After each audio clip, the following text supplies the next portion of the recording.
following video is a test of a Johnson Viking II after repair.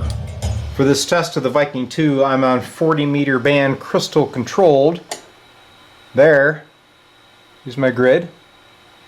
Plenty of grid drive. There's my plate.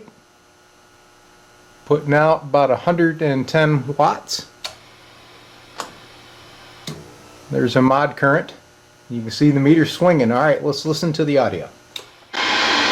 Here we go.